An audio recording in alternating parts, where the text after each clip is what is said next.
Muri yeZimbabwe kwaziwai. Kusangana kwatikuita zvakare pano paChibanda Media. Takabatana pamwe chete neSaint TV handitika. Tadzoka zvakare kumba kwavaChirenje kuti tikupei update because vanhu vazhinji nguva kutobvunza kuti ko nhasi zvakamira sei. Takati aiwa regai timhanye. Saka panapa takagara nevanhu vakuru. Vasingakwanise kuti nditaure mazita avo. Regai vangozvitaurire vega. Wachibanda makadiko. Aiwa tinofara makasimbere. Tinofara muri yeZimbabwe makadiko. Haimi panapa vana kuziva. Ndizvozvo. Asi kuti tekesa tamboita video tiri tese maiwanzobuda muri mega dzimwe dzenguva muchibuda naLove More. Ndizvozvo. Nhau yatavenga panapa munhu waMwari murikuiziva. Ndofunga kubva 4 years ago muna amwe mavideos atakandombokuitai panapa muchiedza kuda kugadzirisa kuti vachipunza navaChirenje vagadzirisane nhau yemba.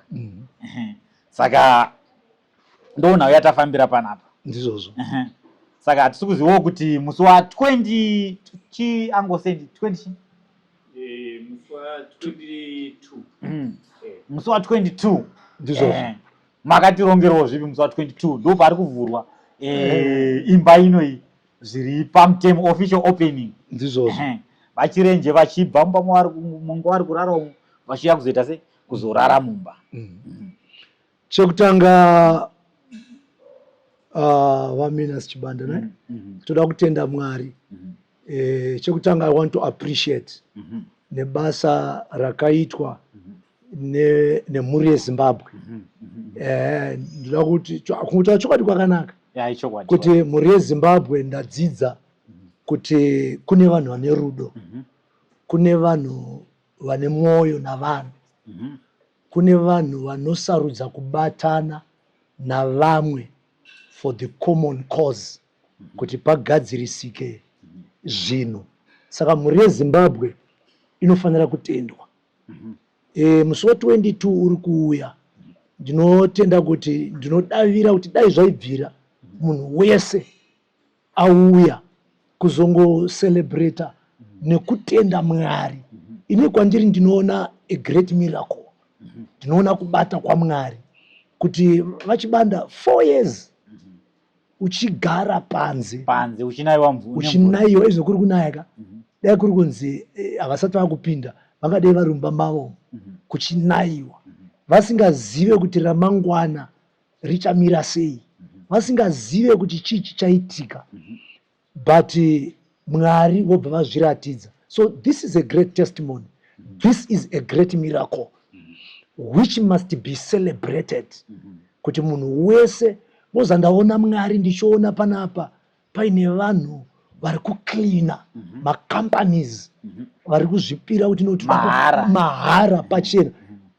Hazvireva kuti vanhu havana kwekuti vangadai vachindocleana, vari kushandisa maresources avo kureva kuti mavari mune kusundwa kwekuti tinofanira kuita chinhu ichi kuchiitira hama yedu.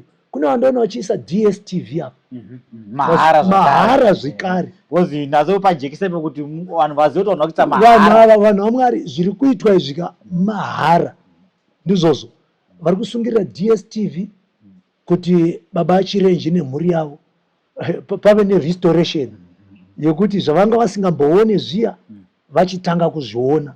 Tine kambani zvakare yemasola. Pane kambani yesola exactly 3.5 kV exactly mahara zvekare. Asi kureva kuti vanhu ava havana kwekuisa zvinhu izvozvo, haimavanzwisa, but mwoyo, rudo.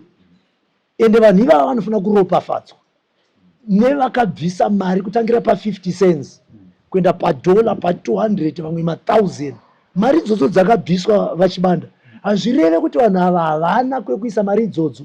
Hazvireve kuti havana pfungwa yekutanga maprojects nemari dzavo. Hazvireve kuti havaigona kutenga maice cream ema50 cents vakadya. But mwoyo yavo yakatakura rudo.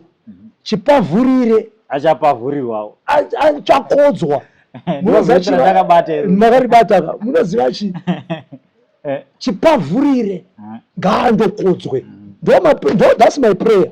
Kune munhu wese kwete kune vakabvisa mari nevari kunyangwe neni vachibanda Aichokwadi. kunyangwe naAngoSaint chishuwo changu chekuti basa rese ramuri kuita iri Mwari akukodzei Mwari aropafadze munhu wese however ini ndiro yechokwadi Taura chokwadi. ndiro yechokwadi ndoda kuti tibatsirane pakuti atimuona basa racho raitwa nevanhu veZimbabwe handizive vatungamiri vematunhu makansela nemamp vedunhu rino mapanzwisa kuti kana vanga vasati vamboisawo chiruoko kana kuti vanga vasati because 4 years munhu anogara mudunhu rako iwewe achigara panze achirara panze uri mutungamiri wenzvimbo woshaya hanya kana kushaya mwoyo then your leadership is questionable. However, jiswa kuenda ikoko maybe pamwe ngo wasina kuzvinzwa wamukana wekuti kana wanga wasina kuzvinzwa sezvo vanhu vanowandirwa kana wasina kuzvinzwawo vatungamiriri venzvimbo wanga vatungamiriri venzvimbo nemafundisi exactly mapanzwisa because vachirenja mwana wesangano mwana ndogara ndichiudza ndichiti handisi mufundisi wekufig Faith Impact Generation ndo chechi yangu but handisi mufundisi weko ndiri mufundisi wemunhu wese kunyange uri weZayoja kunyange uri weUFIC kunyange uri weJohani Masowe kunyange uri weZC as long ndiri mufundisi wako ichokwadi nekuti Mwari mumwe chete we are there, we have been called to save people. One God, one baptism. Exactly. Yes. Haisi nyaya kuti handisi kundomubatsira nekuti haziwe kuchechi kwangu. Aiwa. Hatimukona nyaya the good Samaritan. The parable of the good Samaritan. Do you understand? Munoinzwa murume uyu akabatsirwa nemuSamaria. But zvichinzi maSamaria namaJudha havadyidzane. Patsime raJakobho chinoitika Jesu anoona mukadzi muSamaria akamuti ndicherere mvura. Zvanzi aiwa handigoni kuchera mvura hauzvizivi herewo kuti maSamaria namaJudha haadyidzani.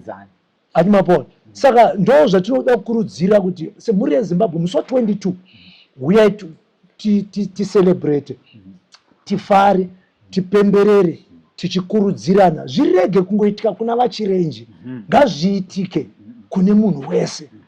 Ukaona umwe achitambura ngatibatsiranei, ukaona umwe asina mhupewo chauinacho ndokunonzi kuna baba Chibanda naAngoSaint kuna mata kwezvokwadika hakusi kushimanda unoonekwa nemabasa aiwa zvazokuti hai hakusi kwakunamata ndokundibhena kana kuprofita toda kuprofita but zvinofanira kuzadziswa nerudo. Love is not love until you give it away. Aiwa. Maoko hapa. Daribate. Ndine rudo harutaurwe. Runoonekwa nekuita sezvakaita mhuri yeZimbabwe. Babada kukudzai 25,000 pasina mwedzi. It was not a joke. It was not a joke. Pamaiti pandaizwa muchi-updata pa 1 week chinzi yakuma 7,000 ndainyatsoona kuti baba paimba unyatsoona kuti panapaka hazvisi kuitwa navanhu, zviri kuitwa naMwari. Ende Mwari unoshandisa vanhu. Vakataka kushandisa vaChibanda naAngoSaint animapanzvisa but makanga musina that 25,000 manga musina zero. But mune service, iyo service yenu iyoyi ndeyakasvitsa kuti ane 50 cents auye ati Chibanda AngoSaint ngatibatsirei vachirenji. Maita izvozvo makati aiwa isusu hatina mari but tinoda kuti yazoklina.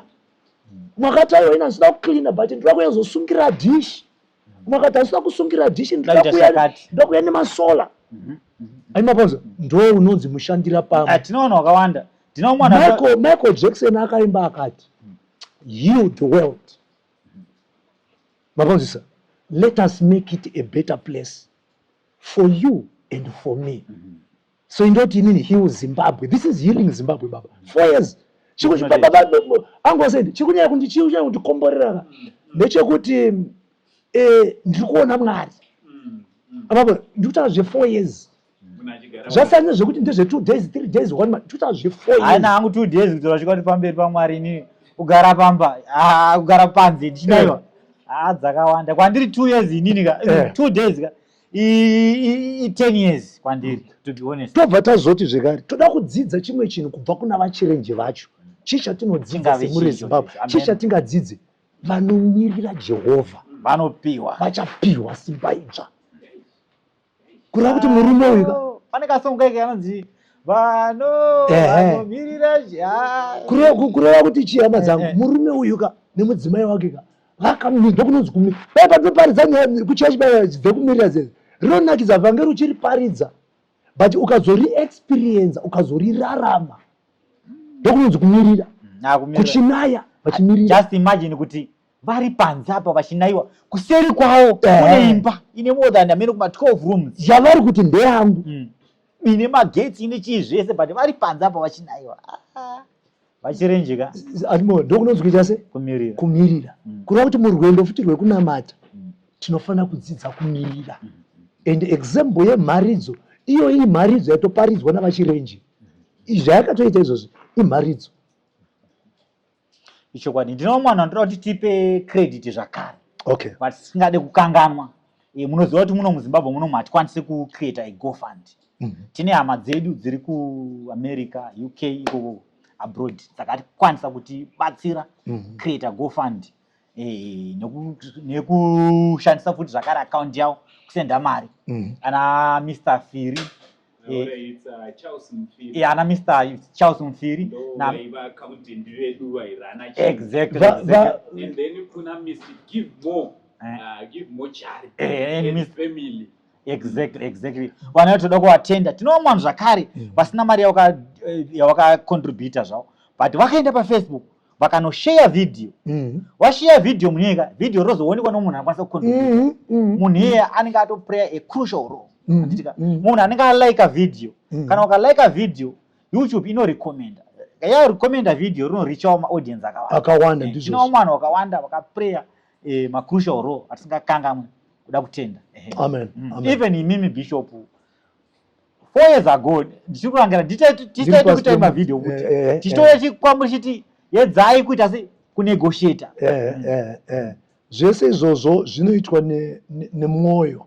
Atimuta zvana vakacreate account pamwe havatovaziva. Atitovaziva inini handitovaziva angosenda vatovazive vakacreate account vachirenja vatovazive. Iyi hama yatakasangana nayo pa social media yakangorwadziwa indonzo ini ndiriwe magwaro ka angosendi Abrahama akagara pamuti wemamure mbonzisa ndobvaona varume vatatu vasingazive vachipfuura nenzira ndobva aenda havazive vasingazive ipapa ndavadai vaziva zvazviri nyore.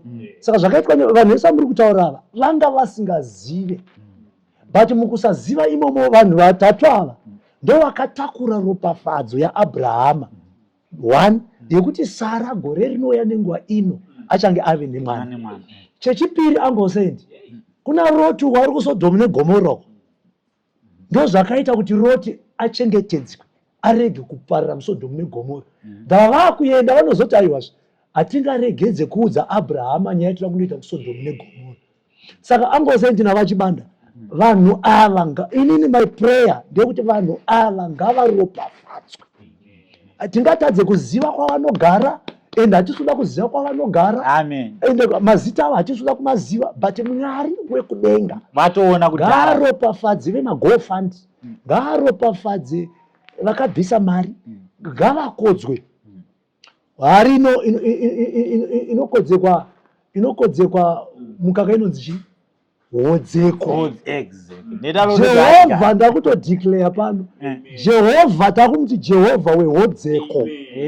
Umwe neumwe ngaandokodzwa maringe nekuitira Mwari kwakaita.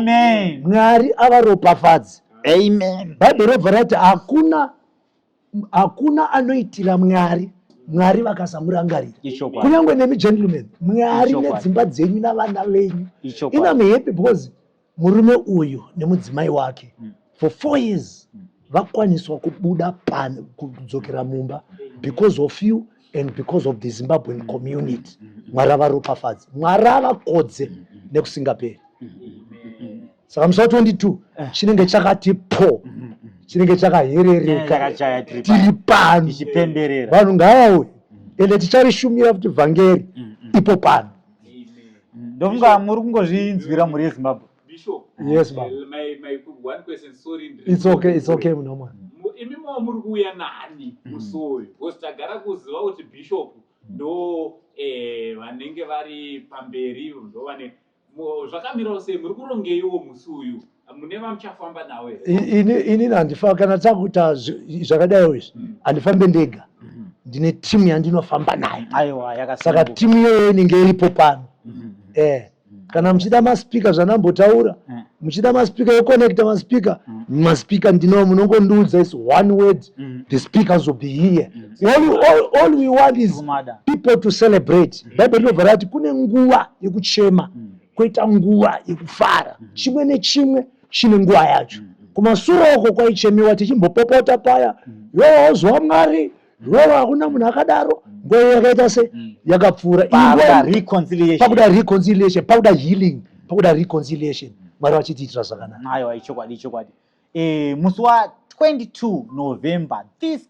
coming Saturday tichange tiri panapa isu vechibanda media veSaint TV Bishop Nyamakanga nemi mose zvenyu tiri kukuinvitai vachipunza vamandishona vachikuni munhu wese zvake tiri kuti uyai panapa tipemberere kuzozarurwa kwemba yavachirenje avo venga vane makore anodarika 4 vachirara panze vachinaiwa nemvura. Musati mapedza mataura zvavachipunza nai kutouya kwaBishop Chipunza pano kuuya kwanamandishona pano kunoratidza umwari reconciliation exactly nekuti wakatipa ushumiri hweyanano he gave us the spirit of reconciliation the ministry of reconciliation so the presence of Bishop Chipunza here ndo zvicharatidza kuti zvinhu zvinowanikwa muupenyu but mwari vanoramba vari mwari.